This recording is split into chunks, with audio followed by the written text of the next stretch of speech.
Let's talk about food substitutions. When we're trying to lose weight, it's important that we make the right choices for food so we can get into a calorie deficit, so we're actually not taking in more calories than we burn each day. In 1 pound of fat, there are 3,500 calories.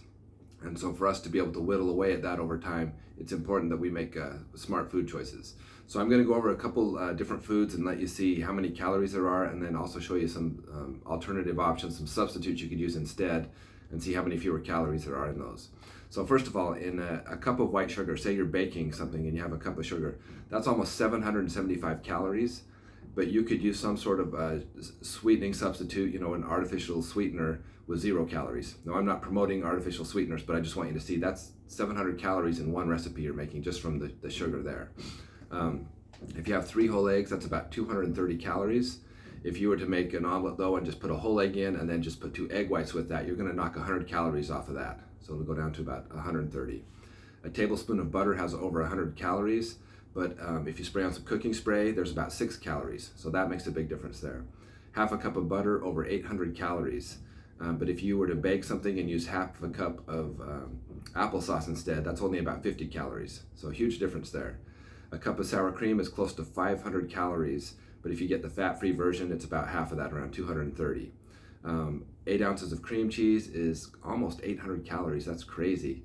But if you get a fat-free cream cheese, it's going to be more like 250.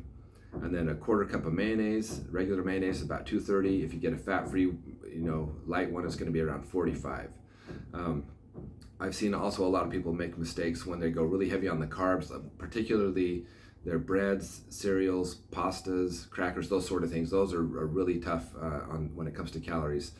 You'll see sometimes people these days, when they order a pizza, for a variety of reasons, they'll order a cauliflower crust, and they're going to have a lot less carbs, less calories in that regard. If you have a baked potato, a small baked potato is about 100 calories. But if you decide to take that same potato and slice it up and deep fry it and make French fries, you've got over 300 calories for that. So it's really important that we look at how when we prepare food and when we season food and do things like that, it makes a big difference on the calorie content.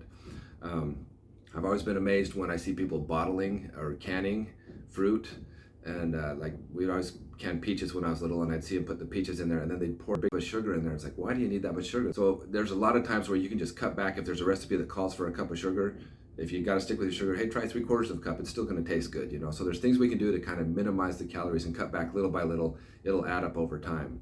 Now, that's one of the benefits also of food tracking. Why, when you keep track of the food you eat, I've said this before, it's not just to shame you or make you feel bad or discourage you from eating those things, but it's to educate you. It's so cool when you can just look at a food and say, I know how many calories are in here, how much fiber, how much sodium, stuff like that. So it is very educational to track your food. You'll learn a lot more about it and make better decisions. So a couple things though. These are ways you can cut calories, but this is not the end all. I'm the first to admit, when you make some of these substitutions, it's going to change the taste, obviously. I mean, French fries taste better than a baked potato. No, that's a no-brainer.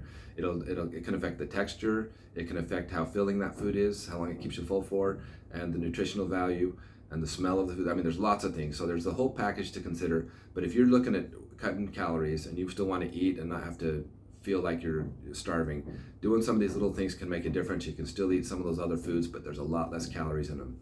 So I'd encourage you to make smart food substitutions. This is something that's really worth go online, look up a lot of different sources will give you information of some healthy, smart food substitutions you can make that'll help you decrease your calorie intake, which in turn will help you lose weight over time. And that's what we're shooting for, is long-term, steady and consistent weight loss that we keep off. So that's the goal. That's one way we can approach it. So I just wanted to share that with you today.